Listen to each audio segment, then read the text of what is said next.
भाई जो नहीं सोचा तो वही हो रहा है। पहले आप लोग अनुराग भाई की बात सुनिएगा। मेरी जो भी एसेट है, कोई भी एसेट मेरी इलीगल नहीं है। जो भी फंड कंपनी से फंड मेरे अकाउंट में आया है, सारी सारी बहुत बड़ी बड़ी कंपनीज हैं, यूनिकॉर्न कंपनीज हैं, उनके बड़े बड़े नाम हैं। और हर एक फंड का टैक्स, चाहे वो जीएसटी हो चाहे वो इनकम टैक्स हो, सब पेड है।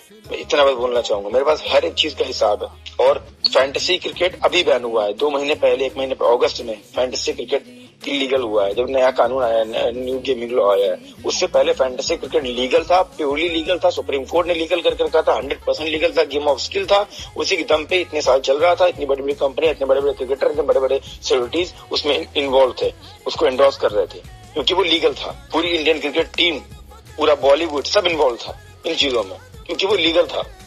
तो मेरी उस कमाई को, कुछ भी जीवन में अगर अच्छा किया है तो उस चीज की इज्जत करते हुए मेरी ये रिक्वेस्ट है कि कोई भी फैंटेसी क्रिकेट को सट्टा, फैंटेसी क्रिकेट को जुआ ना बोले, क्योंकि वो, मैं उस काम की पूजा करता हूँ, उसी काम ने मुझे बनाया है। मेरे साथ जितने भी लोग हैं, इनकी भी जिंदगी, उनके भी घर उसी काम से चल रहे हैं। और इस देश में कितने हजार लाखों करोड़ों का टैक्स फैंटेसी क्रिकेट की फील्ड ने पे किया है। भाई पहले अगर आप मेहनत करके कुछ बन जाते हो तो आपको खुद सफाई देनी पड़ती है कि आपने कहाँ से इकट्ठा किया है, आपने कैसे मेहनत की है। अगर आप middle class, lower middle class से निकल के आप ऐसा कुछ कर लेते हैं ना, तो आपको ये सब झेलना पड़ेगा। आप एक बात मान लीजिएगा, क्योंकि जैसे ही आप बड़े बैकग्राउंड से बिलोंग करते हैं आपको कोई नहीं छूता। पर अगर आप नीचे से उठ के ऊपर आते हैं तो सब लोग आपकी गला कॉलर पकड़ने की कोशिश करते हैं। जी अनुराग भाई के साथ हो रहा है। जैसा आपने सुना कि अनुराग भाई बोल रहे हैं कि मैंने सब कुछ जो किया वो सब कुछ लीगल था। पहले सारे सेलिब्रिटीज कर रहे थे, क्रिकेटर्स कर रहे थे, उनको जाके कोई नहीं पकड़ रहा है। क्या हो रहा है, एक मिडिल क्लास आया हुआ लड़का इतनी मेहनत करके यहाँ तक पहुंचा है, उसको पकड़ने के लिए सब पीछे आ गए कि उसने कैसे इकट्ठा किया। सारे सेलिब्रिटीज कर रहे थे, सारे क्रिकेटर्स कर रहे थे, उनसे किसी ने नहीं पूछा पैसा कहाँ से आया,